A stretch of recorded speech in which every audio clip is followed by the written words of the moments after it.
ನನ್ನ ಒಡೆಯನು ರಕ್ಷಕನು ವಿಮೋಚಕನ ಅತಿ ಬೇಗನೆ ಬರಲಿರುವ ಮೊದಲಿಂಗನಾದಂಥ ಯೇಸು ಕ್ರಿಸ್ತ ನಾಮದಲ್ಲಿ ಕೂಡಿ ಬಂದಂತ ಎಲ್ಲರೂ ಕೂಡ ಹೊಂದಿಸ್ತಾ ಇದ್ದೇವೆ. ದೇವರು ನಿಮ್ಮನ್ನು ಆಶೀರ್ವಾದ ಮಾಡಲಿ. ಈ ಸಮಯದಲ್ಲಿ ನಮ್ಮ ಬಲಗೈನ ಮೇಲೆ ಕೆತ್ತೋಣ. ಈ ವಾಕ್ಯವನ್ನು ಅರಿಕೆ ಮಾಡೋಣ. ಯೆಹೋವನು ಒಳ್ಳೆಯವನು, ಆತನ ಕೃಪೆಯು ಶಾಶ್ವತವಾಗಿರುವುದು. ಯೆಹೋವನು ಒಳ್ಳೆಯವನು, ಆತನ ಕೃಪೆಯು ಶಾಶ್ವತವಾಗಿರುವುದು. ಯೆಹೋವನು ಒಳ್ಳೆಯವನು, ಆತನ ಕೃಪೆಯು ಶಾಶ್ವತವಾಗಿರುವುದು. ಆಮೇನ್, ಆಮೇನ್, ಆಮೇನ್. ಹಲ್ಲೆಲೂಯಾ. ಈ ಸಮಯದಲ್ಲಿ ನೇರವಾಗಿ ನಾವು ದೇವರ ವಾಕ್ಯದ ಕಡೆಗೆ ಹೋಗೋಣ. ಹೋದವಾರ ನಾವು ಧ್ಯಾನ ಮಾಡಿದಂಥ ವಾಕ್ಯ ಯಾವುದಾಗಿತ್ತು ರೀ? ಯಾವುದಾಗಿತ್ತು? ಯಾರಾದ್ರು ನೆನಪು ಮಾಡ್ತೀರಾ? ಪರಿಶುದ್ಧಾತ್ಮ ದೇವರು ನಮ್ಮ ಸಂಗಡ ಕೆಲವೊಂದು ವಿಷಯಗಳನ್ನು ಮಾತಾಡಿದರು. ಏನಾಗಿದ್ದು ರೀ? ನೆನಪು ಮಾಡ್ರಿ ನಾವು. ದೇವರು ಕೊಡುವಾಗ ಎನ್ನುವಂಥ ವಿಷಯವನ್ನು ನಾವು ಧ್ಯಾನ ಮಾಡಿದಂಥವರಾಗಿದೆ. ಹಲ್ಲೆಲೂಯಾ. ದೇವರು ಕ್ಷಮಾಪಣೆಯನ್ನು ಕೊಡುವಾಗ ನಾವು ಪಾಪ ಪರಿಹಾರವನ್ನು ಹೊಂದಿಕೊಳ್ಳೋದಕ್ಕೆ ಸಾಧ್ಯವಾಗುತ್ತೆ.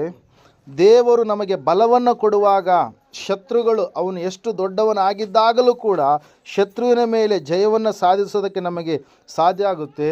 ದೇವರು ನಮ್ಮನ್ನು ಕರುಣಿಸುವಾಗ ನಮ್ಮ ಕಷ್ಟ, ನಾವು ಕಷ್ಟಪಟ್ಟಿದ್ದಕ್ಕೆ ತಕ್ಕದಂಥ ಪ್ರತಿಫಲವನ್ನು ನಾವು ದೇವರಿಂದ ಹೊಂದಿಕೊಳ್ಳೋದಕ್ಕೆ ಸಾಧ್ಯವಾಗುತ್ತೆ ಪ್ರಿಯರೇ. Hallelujah, praise Lord. ನಾವು ನೋಡಿದವರಾಗಿದ್ದೇವೆ. ದೇವರು ನಮ್ಮನ್ನು ಏನು ಮಾಡಿದಾನೆ? ಕ್ಷಮಿಸಿದ್ದಾನೆ. ಏನು ಮಾಡಿದಾನೆ ರೀ? ಕ್ಷಮಿಸಿದ್ದಾನೆ. ದೇವರು ನಮ್ಮನ್ನು ಕ್ಷಮಿಸಿದ ಕಾರಣಕ್ಕಾಗಿ ನಮ್ಮ ಪಾಪಗಳೆಲ್ಲವೂ ಏನಾಗಿದ್ದಾವೆ? ಪರಿಹಾರವಾಗಿ ನಾವು ದೇವರ ಮಕ್ಕಳಾಗುವ ಹಾಗೆ ದೇವರು ನಮ್ಮನ್ನು ಏನು ಮಾಡಿದಾನೆ ರೀ? ತನ್ನ ಮಕ್ಕಳಾಗುವ ಹಾಗೆ ನಮ್ಮನ್ನು ಕನಿಕರಿಸಿದ್ದಾನೆ ಪ್ರಿಯರೇ. ನಾವು ನೋಡ್ತಾ ಇದ್ದೇವೆ. ದಾವೀದನ ವಿಷಯವಾಗಿ ಓದುವಾರ ನಾವು ನೋಡಿದ್ವಿ. ಏನಂತೇಳಿ? ದಾವೀದನಿಗೆ ದೇವರು ಬಲ ಕೊಟ್ಟ ಕಾರಣಕ್ಕಾಗಿ ಶತ್ರು ಎಷ್ಟೋ ದೊಡ್ಡವನಾಗಿದ್ದಾಗಲೂ ಕೂಡ ದೇವರು ಏನು ಮಾಡಿದಾರೆ? ಶತ್ರುವಿನ ಮೇಲೆ ಜಯವನ್ನು ಕೊಟ್ಟ ಪ್ರಿಯರೇ. ನಾವು ನೋಡಿದಂಥವರಾಗಿದ್ದೇವೆ. ಇಸಾಕನು ಆತನು ಕಷ್ಟಪಟ್ಟಂಥ ಸಮಯದಲ್ಲಿ, ಬರಗಾಲದ ಸಮಯ, ಎಂಥ ಸಮಯ ಅಂತ ಹೇಳುತ್ತೆ ವಾಕ್ಯ? ಬರಗಾಲ, ಮಳೆ ಇರಲಾರದಂಥ ಸಮಯದಲ್ಲಿ ಇಸಾಕನು ಬೀಜವನ್ನು ಬಿತ್ತಿ ಅದೇ ವರ್ಷದಲ್ಲಿ ಏನು ಮಾಡಿದಂತೆ 100ರಷ್ಟು ಬೆಳೆಯನ್ನು ಹೊಂದಿಕೊಂಡ. ಆದಿಕಾಂಡ ಪುಸ್ತಕ 26ನೇ 12ನೇ ವಚನದಲ್ಲಿ ನಾವು ದೇವರು ಆತನನ್ನು ಯಾವ ರೀತಿಯಾಗಿ ಆಶೀರ್ವಾದ ಮಾಡಿದೆಂಬುದಾಗಿ ನೋಡಿದಂಥವರಾಗಿದೆ. ಈ ಸಮಯದಲ್ಲಿ 4ನೆಯ ಒಂದು ವಿಷಯವನ್ನು ನಾವು ನೋಡೋಣ. ದೇವರು ಕೊಡುವಾಗ ದೇವರು ಒಂದು ಸಾರಿ ಈ ಸಮಯದಲ್ಲಿ 1ನೇ ಕೊರಿಂಥದವರಿಗೆ ಬರೆದ ಪತ್ರಿಕೆ 12ನೇ ಅಧ್ಯಾಯವನ್ನು ತೆಗೆದಿಟ್ಟುಕೊಳ್ಳೋಣ. 28ನೇ ವಚನ ಓದಿಕೊಳ್ಳೋಣ.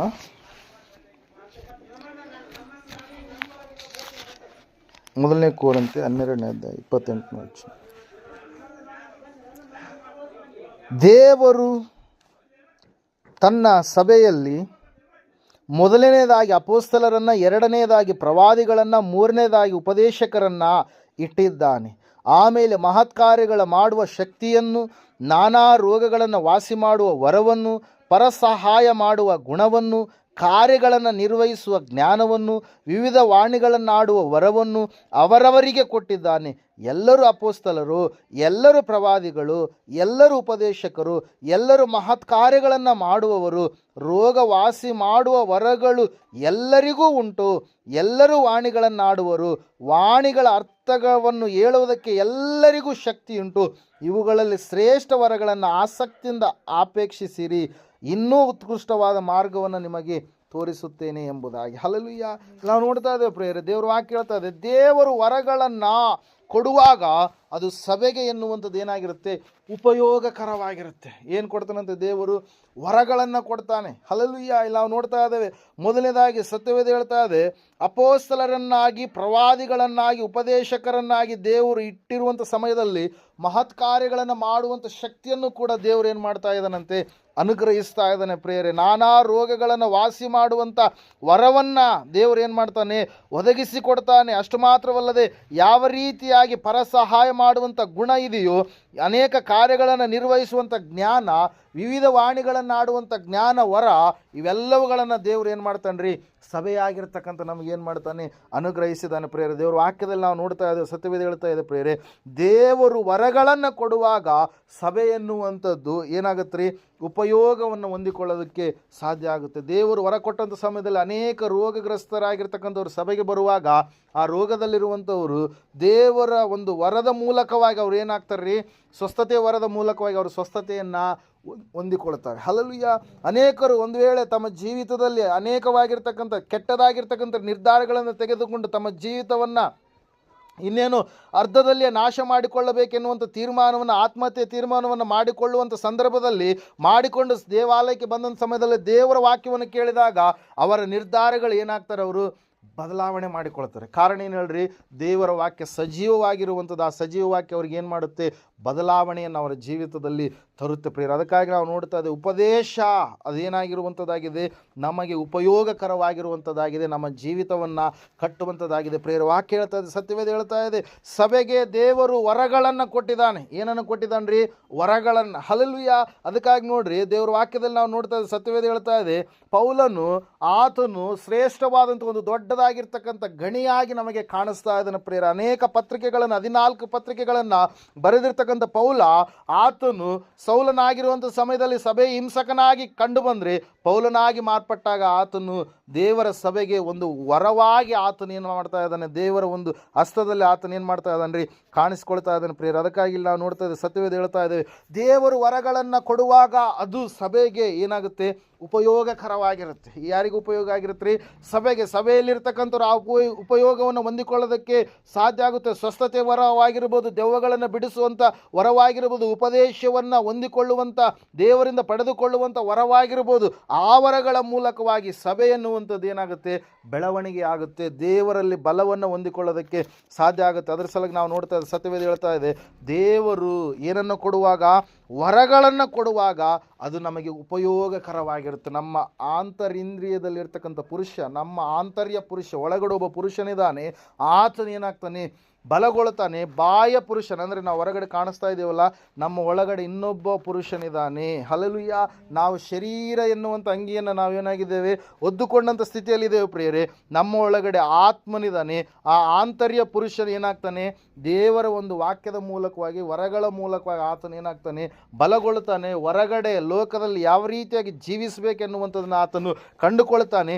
ಸೈತಾನನನ್ನು ಯಾವ ರೀತಿಯಾಗಿ ಎದುರಿಸ್ಬೇಕಂತೇಳಿ ಆತನು ದೈವ ಒಂದು ಏನು ಹೇಳ್ತಾ ಇದೆ, ವಾಕ್ಯದ ಬಲವನ್ನು, ಶಕ್ತಿಯನ್ನು ಹೊಂದಿಕೊಳ್ಳುವಂಥ ಒಂದು ಸ್ಥಿತಿಯನ್ನು ಇಲ್ಲಿ ನಾವು ನೋಡ್ತಾ ಇದ್ದೇವೆ ಪ್ರಿಯರೇ. ದೇವರು ವರಗಳನ್ನು ಕೊಡುವಾಗ ಖಂಡಿತವಾಗಿ ಸಭೆಗೂ ಮತ್ತು ಅದು ಲೋಕಕ್ಕೂ ಕೂಡ ಅದೇನಾಗಿರುತ್ತೆ, ಉಪಯೋಗವಾಗಿರುತ್ತೆ ಪ್ರಿಯರೇ. ಅನೇಕರು ದೇವರ ಕುರಿತಾಗಿ ತಿಳಿಯಲಾರ್ದಂಥ ಜನರು ದೇವರು ಅದ್ಭುತ ಮಾಡ್ತಾನೆ ಅಂತ ಕೇಳಿ ಎಲ್ಲಿಗೆ ಬರ್ತಾರೆ ರೀ, ಸಭೆಗೆ ಬರ್ತಾರೆ, ಸನ್ನಿಧಾನಕ್ಕೆ ಬರ್ತಾರೆ. ದೇವರ ಸಮೀಪಕ್ಕೆ ಬಂದಾಗ ಅವರು ಅನೇಕ ರೋಗದಿಂದ, ಬಾಧೆಯಿಂದ, ಅವಮಾನದಿಂದ, ಕಷ್ಟದಿಂದ, ಭಯಂಕರವಾದಂಥ ಸಮಸ್ಯೆಗಳಿಂದ ಬಂದಾಗ ಸಭೆಯಲ್ಲಿ ಅವರೆಲ್ಲ ಒಂದು ಏನಂತ ಹೇಳ್ತಾ ಇದೆ, ಸಮಸ್ಯೆಗಳಿಗೆ, ಸವಾಲುಗಳಿಗೆ, ಅವರೆಲ್ಲ ಸಂದಿಗ್ಧ ಪರಿಸ್ಥಿತಿಗಳಿಗೆ ದೇವರು ಏನು ಮಾಡ್ತಾ ಇದ್ದಾನೆ, ತನ್ನ ದಾಸರಿಗೆ ಆತನು ಕೊಟ್ಟಂಥ ವರಗಳ ಮೂಲಕವಾಗಿ ಬಿಡುಗಡೆಯನ್ನು ಅನುಗ್ರಹಿಸ್ತಾನೆ ಪ್ರಿಯರೇ. ಹಲ್ಲೆಲೂಯಾ. ಪ್ರಿಯರೇ, ಅದಕ್ಕಾಗಿ ನಾವು ನೋಡ್ತಾ ಇದ್ದೀವಿ, ಎಲ್ಲರಿಗೂ ಮಹತ್ ಕಾರ್ಯಗಳನ್ನು ಮಾಡುವ ವರ ಉಂಟು, ಎಲ್ಲರಿಗೂ ಸ್ವಸ್ಥ ಮಾಡುವಂಥ ವರ ಉಂಟು, ಎಲ್ಲರೂ ಉಪದೇಶಗಳನ್ನು ಮಾಡೋದಕ್ಕೆ ಆಗುತ್ತೋ ಎಂಬುದಾಗಿ ಅಲ್ಲಿ ನಾವು ನೋಡ್ತಾ ಇದ್ದೇವೆ ಪ್ರಿಯರೇ. ಹಲ್ಲೆಲೂಯಾ. Praise Lord. ದೇವರು ವರಗಳನ್ನು ಕೊಡುವಾಗ ಸಭೆ ಏನಾಗುತ್ತೆ, ಬೆಳವಣಿಗೆ ಆಗುತ್ತೆ ಪ್ರಿಯರೇ. ಪೇತ್ರ, ಯೋಹಾನ ಅವರು ದೇವಾಲಯಕ್ಕೆ 3 ಗಂಟೆ ಸುಮಾರಿಗೆ ನಾವು ನೋಡ್ತಾ ಇದ್ದೇವೆ, ಅಪೊಸ್ತಲರ ಕೃತ್ಯಗಳು 3ನೇ ಅಧ್ಯಾಯದಲ್ಲಿ ನಾವು ನೋಡ್ತಾ ಇದ್ದೇವೆ. ಅವರು ದೇವಾಲಯಕ್ಕೆ ಹೋಗ್ತಾ ಇರಬೇಕಾದ್ರೆ ಅಲ್ಲಿ ಹುಟ್ಟು ಕುಂಟನಾಗಿರ್ತಕ್ಕಂಥ ವ್ಯಕ್ತಿಯನ್ನು ನೋಡಿ ಅವ್ರು ಏನು ಮಾಡ್ತಾ ಇದ್ದಾರೆ, ಅವನನ್ನು ಎಬ್ಬಿಸ್ತಾ ಇದ್ದಾರೆ ಪ್ರಿಯರೇ. ದೇವರು ಅವರಲ್ಲಿ ವರ ಕೊಟ್ಟಿದ್ದಾನೆಂಬುದಾಗಿ ಅವರು ಪ್ರಾಯೋಗಿಕವಾಗಿ ಏನು ಮಾಡ್ತಾ ಇದ್ದಾರೆ, ಸಾಬೀತುಪಡಿಸ್ತಾ ಇದ್ದಾರೆ. ಅದಕ್ಕಾಗಿ ನಾವು ನೋಡ್ತಾ ಇದ್ದೇವೆ, ದೇವರು ತನ್ನನ್ನು ಬೇಡಿಕೊಳ್ಳುವವರಿಗೆ, ತನ್ನಲ್ಲಿ ಮೊರೆ ಇಡುವಂಥವರೆಲ್ಲರಿಗೂ ಕೂಡ ಆತನ ಏನು ಮಾಡ್ತಾನೆ, ಅನುಗ್ರಹಿಸ್ತಾನೆ. ನಾವು ಆ ವರಗಳನ್ನು ಏನು ಮಾಡಬೇಕು, ಅಪೇಕ್ಷೆ ಪಡಬೇಕು. ಏನನ್ನು ಅಪೇಕ್ಷೆ ಪಡಬೇಕು, ವರಗಳನ್ನು ಅಪೇಕ್ಷೆ ಪಡಬೇಕು. ದೇವರೇ, ನಾನು ಪ್ರಾರ್ಥಿಸುವಾಗ ದೇವರೇ ನೀನು ಅದ್ಭುತವನ್ನು ಮಾಡಪ್ಪ. ನಾನು ಪ್ರಾರ್ಥಿಸುವಾಗ ಅನೇಕರ ಜನರ ಕುಟುಂಬಗಳು ಕಟ್ಟಲ್ಪಡಲಿ, ಅನೇಕರ ಸಮಾಧಾನವನ್ನು ಹೊಂದಿಕೊಳ್ಳಲಿ ಎಂಬುದಾಗಿ ನಾವು ಏನು ಮಾಡುವಂಥವ್ರಾಗಬೇಕು, ಬೇಡುವಂಥವ್ರಾಗಬೇಕು ಪ್ರಿಯರೇ. ನಾವು ನೋಡ್ತಾ ಇದ್ದೇವೆ, 4ನೇದಾಗಿ ದೇವರು ವರಗಳನ್ನು ಕೊಡುವಾಗ ಅದು ಎಲ್ಲರಿಗೂ ಕೂಡ ಉಪಯೋಗಕರವಾಗಿರುತ್ತೆ. 5ನೇದಾಗಿ ನಾವು ನೋಡೋಣ, ಓದ್ತಿರೋ ಒಂದು ಸಾರಿ ಕೀರ್ತನೆಗಳ ಪುಸ್ತಕ 23ನೇ ಕೀರ್ತನೆ. ದೇವರು ನಡೆಸುವಾಗ 4-5 ವಚನ ಓದ್ಕೊಳ್ಳೋಣ.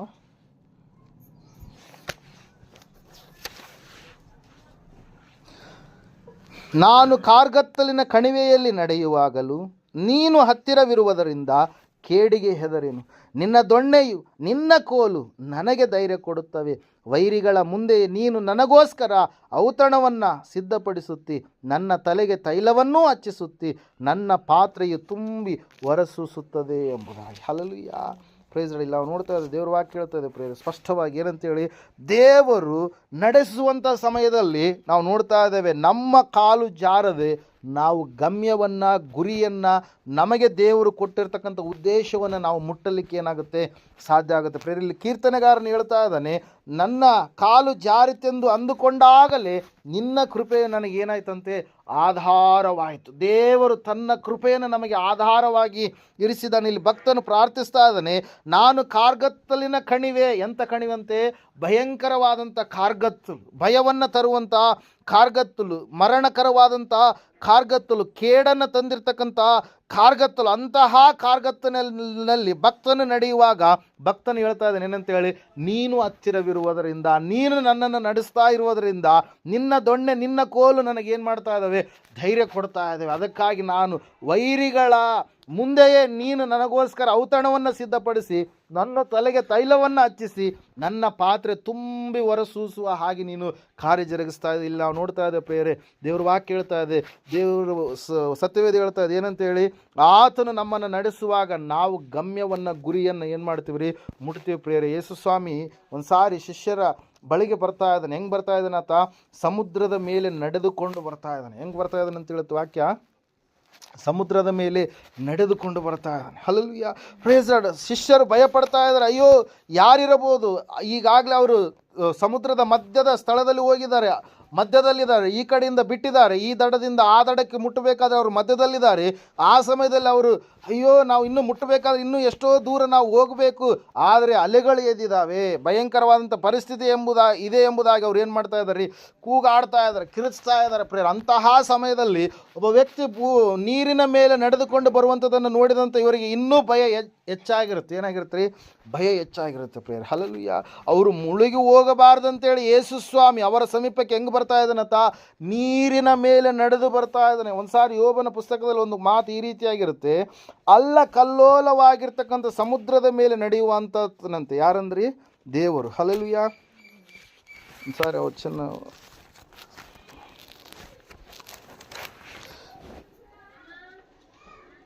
9ನೇ ಯೋಬ 8ನೇ ವಚನ ಓದಿಕೊಳ್ಳೋಣ.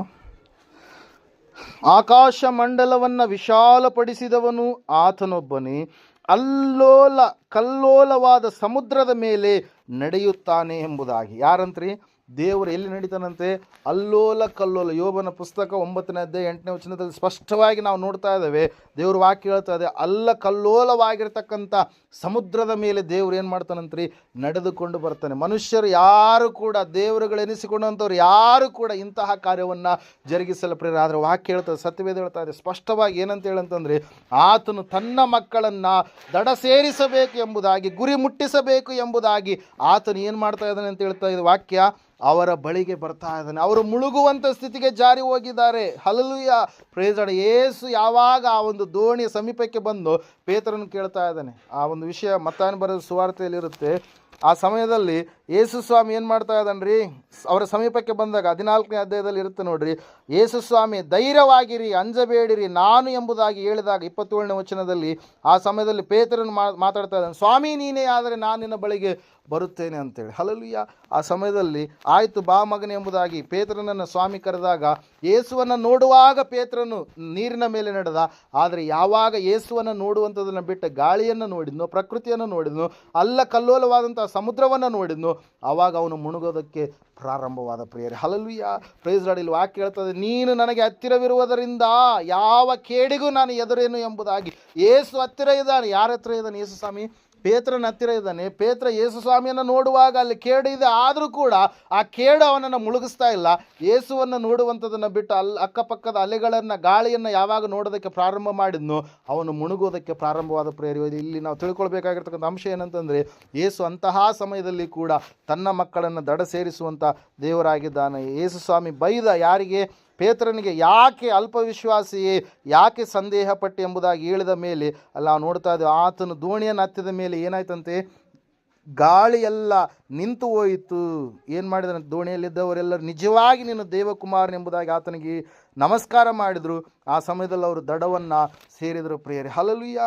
ದೇವರು ವಾಕ್ಯ ಹೇಳ್ತಾ ಇದೆ, ಸತ್ಯವೇದ ಹೇಳ್ತಾ ಇದೆ, ದೇವರು ವರಗಳನ್ನು ಕೊಡುವಾಗ ಅದು ಸಭೆಗೆ ಉಪಯೋಗವಾಗಿ ಇರುವಂಥದ್ದಾದರೆ, ದೇವರು ನಡೆಸುವಾಗ ಕಾಲು ಜಾರದ ಹಾಗೆ ದೇವರು ನಮ್ಮನ್ನು ಏನು ಮಾಡ್ತಾನೆ ರೀ? ಗಮ್ಯ ಸ್ಥಾನಕ್ಕೆ ಆತನ ನಡೆಸ್ತಾನೆ. ಅದಕ್ಕಾಗಿ ನಾವು ನೋಡ್ತಾ ಇದ್ದೀವಿ, ಎಂಥ ಭಯ ಪಡುವಂಥ ಸಂಗತಿಗಳು ಇರುವಾಗಲೂ ಕೂಡ ನಾವು ದೇವರು ನಮ್ಮ ಸಮೀಪದಲ್ಲಿರುವಾಗ ನಾವು ಭಯ ಭಯಕ್ರಾಂತರಾಗೋದಕ್ಕೆ ಸಾಧ್ಯ ಇಲ್ಲ. ಯಾಕಂದರೆ ದೇವ್ರ ವಾಕ್ಯ ನಮ್ಮನ್ನು ಏನು ಮಾಡುವಂಥದ್ದಾಗಿದೆ, ಎಚ್ಚರಿಸುವಂಥದ್ದಾಗಿದೆ, ನಮ್ಮನ್ನು ಬಲಪಡಿಸುವಂಥದ್ದಾಗಿದೆ. ಯಾಕಂದರೆ ನಾವು ಪ್ರಾರ್ಥಿಸುವಾಗ ದೇವ್ರ ವಾಕ್ಯ ಹೇಳ್ತದೆ, ಎಲ್ಲಿ ಇಬ್ಬರು ಮೂವರು ನನ್ನ ನಾಮದಲ್ಲಿ ಕೂಡಿ ಬರುವವರು ಅವರ ಮಧ್ಯದಲ್ಲಿ ನಾನಿದ್ದೇನೆ ಎಂಬುದಾಗಿ. ಪ್ರಾರ್ಥಿಸುವಂಥವ್ರ ಪ್ರತಿಯೊಬ್ಬರ ಪ್ರಾರ್ಥನೆಯನ್ನು ದೇವ್ರು ಏನು ಮಾಡ್ತಾನೆ ರೀ, ಆಲಿಸ್ತಾನೆ, ಕೇಳ್ತಾನೆ. ಪ್ರಿಯರೇ, ಯಾರು ನಂಬಿಕೆಯಿಂದ ದೇವರನ್ನು ನಮನ ಮಾಡ್ತಿರ್ತಾರೋ, ಸ್ಮರಣೆ ಮಾಡ್ತಾ ಇರ್ತಾರೋ, ಪ್ರಾರ್ಥಿಸ್ತಾ ಇರ್ತಾರೋ, ಖಂಡಿತವಾಗಿ ದೇವರು ಅವರಿಗೆ ದೂರಸ್ಥನಲ್ಲ, ಆತನು ಸಮೀಪದಲ್ಲಿರುವಂಥ ದೇವರಾಗಿದ್ದಾನೆ. ಪ್ರಿಯರೇ, ಅದರ ಸಲುವಾಗಿ ನಾವು ನೋಡ್ತಾ ಇದ್ದೇವೆ, ಶಿಷ್ಯರನ್ನು ದಡ ಸೇರಿಸಿದ ಹಾಗೆ ಆತನು ತನ್ನ ಮಕ್ಕಳೆಲ್ಲರನ್ನ ಕೂಡ ಕಾಲು ಜಾರಲಾರದ ಹಾಗೆ ಆತನು ಕಾಪಾಡಿ ನಡೆಸಿ ಗುರಿಯನ್ನು ಏನು ಮಾಡ್ತಾನೆ, ಮುಟ್ಟಿಸ್ತಾನೆ. ಪ್ರಿಯ, ಅದರ ಸಲುವಾಗಿ ಐಗುಪ್ತ ದೇಶದಿಂದ ಆತನು ಕಾನಾನ್ ದೇಶಕ್ಕೆ, ಹಾಲು ಜೇನು ಹರಿಯುವಂಥ ಇಸ್ರಾಯೇಲ್ ದೇಶಕ್ಕೆ ಆತನು ನಡೆಸಿಕೊಂಡು ಬರುವಂಥ ಸಮಯದಲ್ಲಿ ನಾವು ನೋಡ್ತಾ ಇದ್ದೇವೆ, ಹದ್ದು ತನ್ನ ಮರಿಗಳನ್ನು ಯಾವ ರೀತಿಯಾಗಿ ರೆಕ್ಕೆ ಮೇಲೆ ಹೊತ್ತುಕೊಂಡು ನಡೆಸುತ್ತೋ ಅದೇ ರೀತಿಯಾಗಿ ನಾನು ನಿಮ್ಮನ್ನು ನಡೆಸಿಕೊಂಡು ಬಂದನೆಂಬುದಾಗಿ ದೇವರು ಮಾತು ಹೇಳ್ತಾ ಇದ್ದಾನೆ. ಪ್ರಿಯರೇ, ಕಾರಣ ಒಂದೇ, ದೇವರು ಬರುವಂಥದ್ದೆಲ್ಲದರ ಮಧ್ಯದಲ್ಲಿ ಕೂಡ ಆತನು ಅಗ್ನಿಸ್ತಂಭವಾಗಿ, ಮೇಘಸ್ತಂಭವಾಗಿ ಆತನು ನಮ್ಮ ಸಂಗಡ ಇದ್ದು ನಮ್ಮ ಮೇಲೆ ಯಾವ ಕೇಡು ಬರಲಾರ್ದಾಗೆ ಆತನು ಏನು ಮಾಡ್ತಾನೆ ರೀ, ನಡೆಸ್ತಾನೆ. ಪ್ರಿಯರೇ, ಅದಕ್ಕಾಗಿ ನಾವು ನೋಡ್ತಾ ಇದ್ದೇವೆ, ಆತನು ನಡೆಸುವಾಗ ನಾವು ಖಂಡಿತವಾಗಿ ಗುರಿಯನ್ನು, ಗಮ್ಯವನ್ನು ನಾವು ಮುಟ್ಟೋದಕ್ಕೆ ಸಾಧ್ಯ ಆಗುತ್ತೆ. ಪ್ರಿಯರೇ, ನಾವು ನೋಡ್ತಾ ಇದ್ದೇವೆ, ದೇವರು ಕ್ಷಮಿಸುವಾಗ ನಮ್ಮ ಪಾಪಗಳು ಪರಿಹಾರವಾದರೆ, ದೇವರು ಬಲ ಕೊಡುವಾಗ ಶತ್ರುಗಳ ಮೇಲೆ ನಮಗೆ ಜಯ ಸಿಕ್ಕರೆ, ದೇವರು ಕರುಣಿಸುವಾಗ ಕಷ್ಟದ ಮೇಲೆ ಕಷ್ಟಕ್ಕೆ ತಕ್ಕದಾಗಿರ್ತಕ್ಕಂಥ ಪ್ರತಿಫಲವನ್ನು ನಾವು ಹೊಂದಿಕೊಂಡ್ರೆ, ದೇವರು ವರಗಳನ್ನು ಕೊಡುವಾಗ ನಾವು ಸಭೆಯಲ್ಲಿ ಏನಾಗ್ತೀವಿ ರೀ, ಬಲಗೊಳ್ಳುತ್ತೀವಿ, ಅದು ಸಭೆಗೆ ಉಪಯೋಗವಾಗಿರುತ್ತೆ.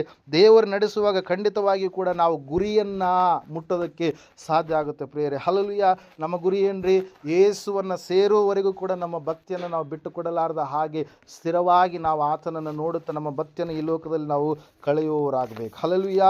ಉಸಿರು ಕೊಟ್ಟ ದೇವರು ಪ್ರತ್ಯಕ್ಷವಾಗುವವರೆಗೂ, ನಮ್ಮ ಉಸಿರು ಇರೋವರೆಗೂ ಕೂಡ, ದೇವರನ್ನು ಮುಟ್ಟೋವರೆಗೂ ಕೂಡ ನಮ್ಮ ಭಕ್ತಿಯನ್ನು ನಾವೇನು ಮಾಡಬಾರ್ದು, ಬಿಟ್ಟು ಕೊಡಬಾರ್ದು. ಪ್ರಿಯರೇ, ನಾವು ನೋಡ್ತಾ ನಮ್ಮ ಉಸಿರು ಹೋಗೋವರೆಗೂ, ಉಸಿರು ಕೊಟ್ಟಂತ ಆತನು ಪ್ರತ್ಯಕ್ಷನಾಗುವವರೆಗೂ ಕೂಡ ನಮ್ಮ ಭಕ್ತಿ ಅನ್ನುವಂಥದ್ದು ಸ್ಥಿರವಾಗಿ ಇರಬೇಕು. ಪ್ರಿಯರೇ, ನಾವು ನೋಡ್ತಾ ಇದ್ವಿ, ಆತನು ನಮ್ಮನ್ನು ಏನು ಮಾಡ್ತಾನಂತೆ, ತುಂಬಿ ಹೊರಸೂಸುವ ಹಾಗೆ ಮಾಡ್ತಾನೆ. ಏನು ಮಾಡ್ತಾನಂತ್ರಿ, ತುಂಬಿ ಹೊರಸೂಸುವ ಹಾಗೆ. ಅಂದರೆ ಶ್ರೇಷ್ಠವಾದಂಥ ಆಶೀರ್ವಾದ, ನೀನು ಇತರರಿಗಿಂದ ಇಸ್ಕೊಳ್ಳುವಂಥದ್ದಲ್ಲ, ಇತರರಿಗೆ ನಿನ್ನನ್ನು ಕೊಡುವವನ ಹಾಗೆ ದೇವರು ಕಾರ್ಯ ಮಾಡ್ತಾನೆ. ಸಾಲಗಾರರನ್ನಾಗೆಲ್ಲ ಸಾಲ ಕೊಡುವ ವ್ಯಕ್ತಿಗಳನ್ನಾಗಿ ನಿಮ್ಮನ್ನು ಮಾರ್ಪಡಿಸ್ತಾನೆ. ನಿಮ್ಮನ್ನು ಬಾಲವನ್ನಾಗಿಲ್ಲ, ನಿಮ್ಮನ್ನು ತಲೆಯನ್ನಾಗಿ ಇಡ್ತಾನೆ. ನಿಮ್ಮನ್ನು ಆತನು ವಾಕ್ಯ ಹೇಳ್ತದೆ, ಸತ್ಯವೇದ ಹೇಳ್ತದೆ, ಏನಂತ ಹೇಳ್ತಾ ಇದ್ದೀರಿ, ಆತನು ನಿಮ್ಮನ್ನು ಏನು ಮಾಡ್ತಾನಂತ್ರಿ, ಎಲ್ಲ ಜನಾಂಗಗಳಿಗಿಂತಲೂ ಮೀಸಲಾದಂಥ ಶ್ರೇಷ್ಠವಾದಂಥ ಜನಾಂಗವನ್ನಾಗಿ ನಿಮ್ಮನ್ನು ಮಾರ್ಪಡಿಸ್ತಾನೆ ಎಂಬುದಾಗಿ. ಪ್ರಿಯರೇ, ಅದಕ್ಕಾಗಿ ನಾವು ನೋಡ್ತಾ ಇದ್ದೀವಿ, ಸತ್ಯವೇದ ಹೇಳ್ತಾ ಇದ್ದೀವಿ ಸ್ಪಷ್ಟವಾಗಿ, ದೇವರು ನಡೆಸುವಾಗ ಕಾಲು ಜಾರದೆ ನಾವು ಗಮ್ಯವನ್ನು ಸೇರೋದಕ್ಕೆ ಸಾಧ್ಯ ಆಗುತ್ತೆ. ಪ್ರಿಯರೇ, ಜ್ಞಾನೋಕ್ತಿಗಳ ಪುಸ್ತಕ ಒಂದು ಸಾರಿ ತೆಗೆದ್ರೆ 27ನೇ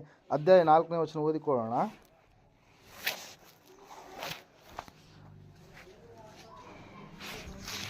ಜ್ಞಾನೋಕ್ತಿಗಳು 22ನೇ ಅಧ್ಯಾಯ 4ನೇ ವಚನ, ದಯವಿಟ್ಟು ಯಾರಾದರೂ ಓದ್ತೀರಾ?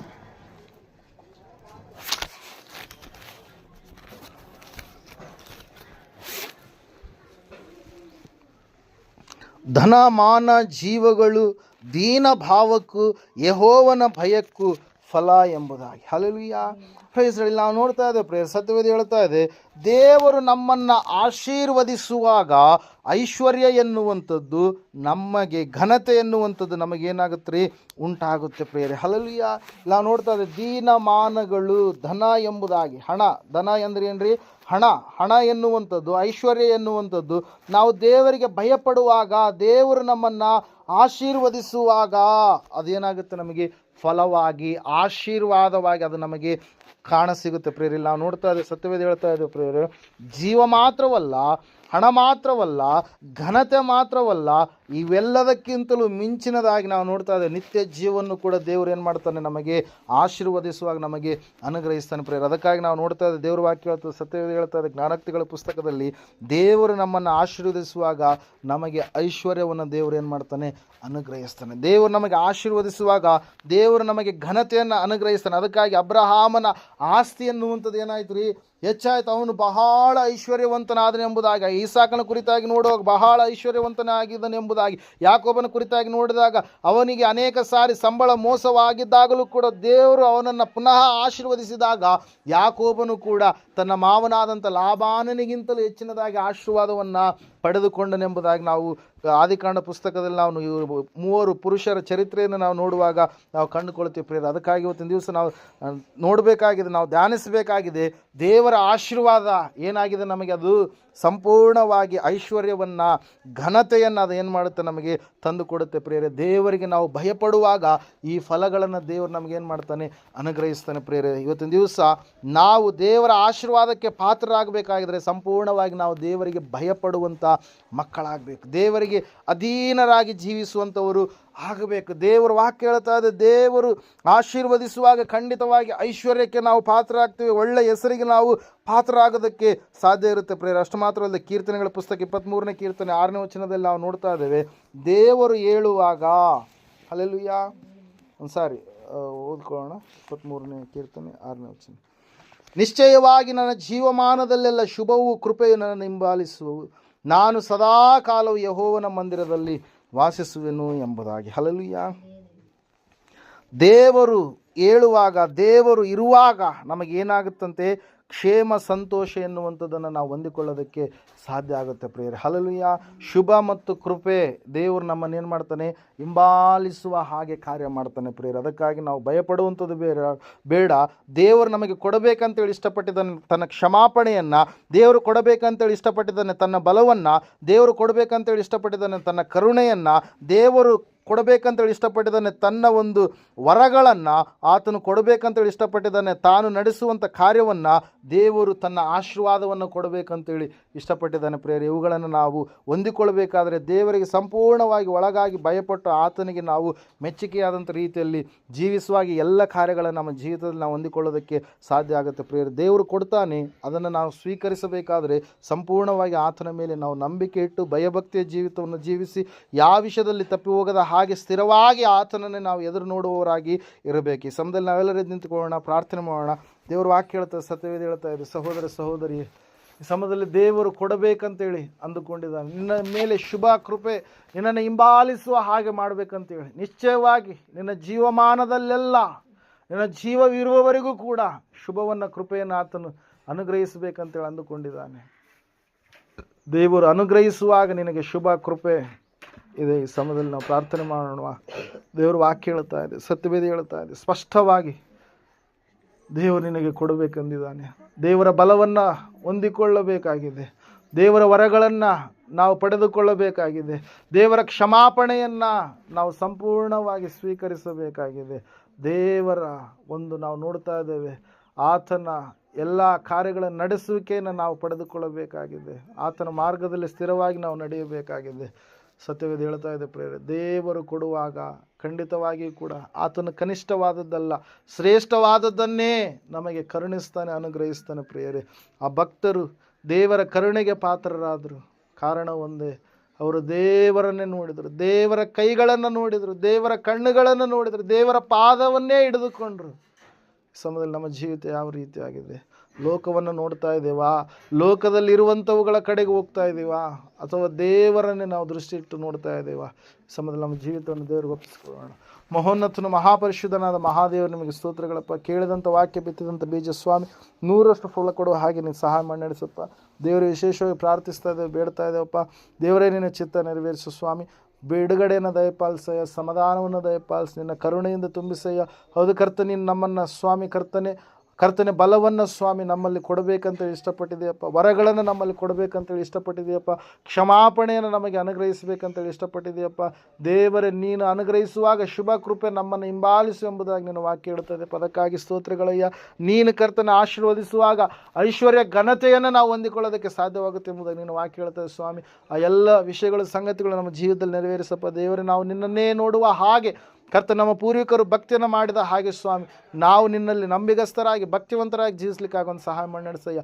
ಯಾವ ವಿಷಯದಲ್ಲಿ ತಪ್ಪಿ ಹೋಗದ ಹಾಗೆ ಕಾರ್ಯ ಜರುಗಿಸಿ ನಡೆಸಿ, ನಿನ್ನ ಚಿತ್ತ ನೆರವೇರಿಸಿ ನಡೆಸುವ ಮಕ್ಕಳಾಗುವಂತೆ ಸಹಾಯ ಮಾಡಿ ನಡೆಸಬೇಕೆಂಬುದಾಗಿ ನಮಗೆ ಬೇಕಾದಂಥದ್ದೆಲ್ಲವನ್ನು ಸ್ವಾಮಿ ನೀನು ಅನುಗ್ರಹಿಸಿದೆಯಪ್ಪ. ಅದಕ್ಕಾಗಿ ಸ್ತೋತ್ರ.